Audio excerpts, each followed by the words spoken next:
Olá, seja bem-vindo ao canal.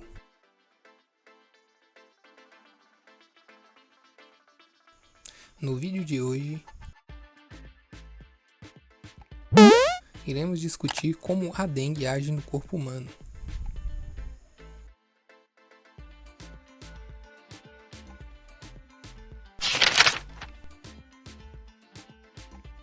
Mas antes disso, você sabe o que é a dengue?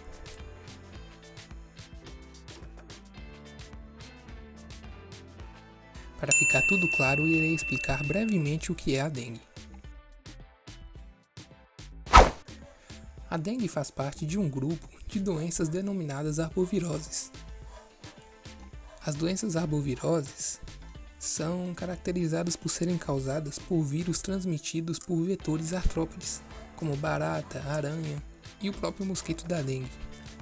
No Brasil, o vetor da dengue é a fêmea do Aedes aegypti, sendo que os machos só se alimentam de néctar das plantas. Uma curiosidade sobre a Aedes aegypti é que sua origem é africana e seu significado é odioso no Egito. Convenhamos que não é só no Egito que ele é odiado, né? As evidências apontam que o mosquito veio dos navios que partiam da África com os escravos, já que sua origem é africana. Até o momento são conhecidos 4 sorotipos, Dengue 1, Dengue 2, Dengue 3 e Dengue 4, que apresentam distintos materiais genéticos, genótipos, diferentes linhagens.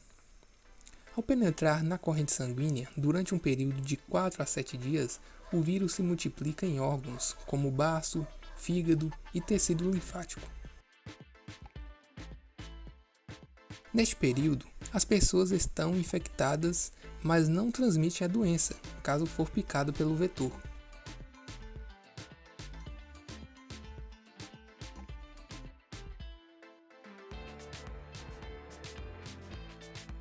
Passando esse período de incubação, o vírus retorna à corrente sanguínea. Neste momento, tem um período de viremia, que dura cerca de 6 dias. Aqui o vírus já é transmitido para o vetor.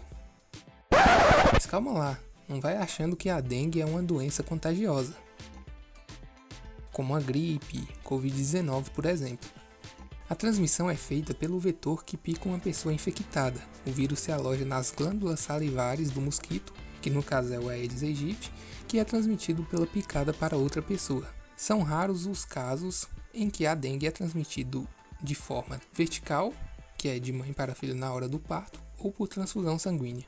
Como primeiros sintomas temos febre alta, dores no corpo e atrás dos olhos, vermelhidão na pele, fadiga. Agora, alguns sinais de alerta: dor abdominal intensa, sangramento de mucosa, queda abrupta de plaquetas, que é a queda excessiva do número de plaquetas, e a desidratação e sensação de boca seca.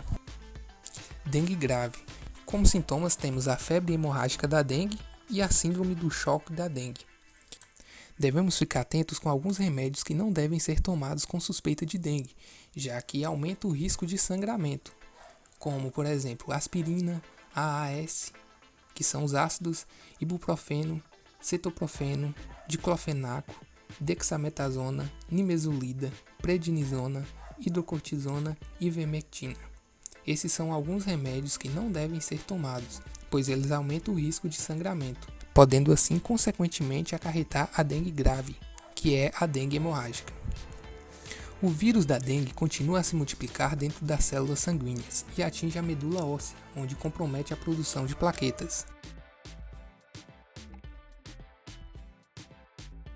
As plaquetas são fundamentais para os processos de coagulação.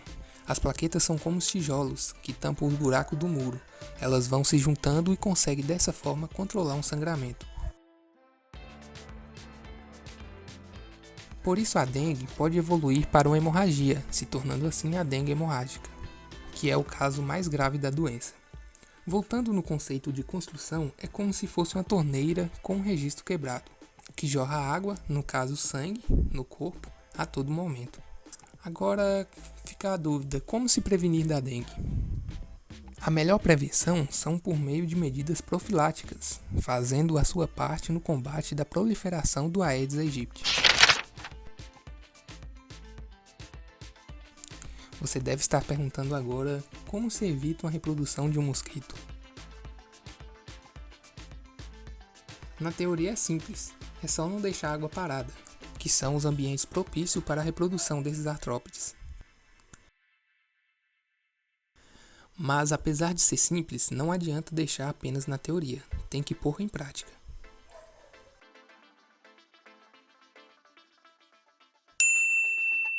Aqui segue algumas dicas de como evitar a proliferação desse mosquito, que é o vetor da doença. Manter o quintal limpo, colocar areia nos vasinhos de plantas, a fim de drenar a água, não deixar ralos entupidos, tampar a caixa d'água e não deixar acúmulo de águas em pneus.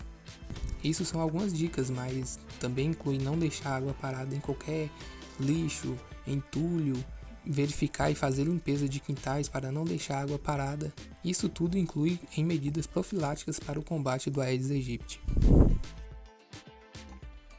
Outra forma de prevenção, até interessante por ser inovadora, é a vacina contra a dengue, incorporada ao SUS em 21 de dezembro de 2023, tornando assim o Brasil o primeiro país no mundo a oferecer o imunizante no sistema público de saúde. Ainda não existe tratamento específico para a doença, sendo baseado principalmente na reposição de líquidos, já que a doença causa uma desidratação intensa no corpo.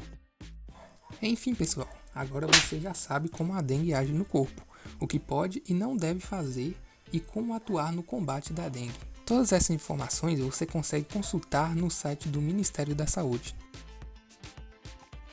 Muito obrigado por assistir o vídeo até aqui e lembre-se, todos contra o mosquito, todos contra a dengue.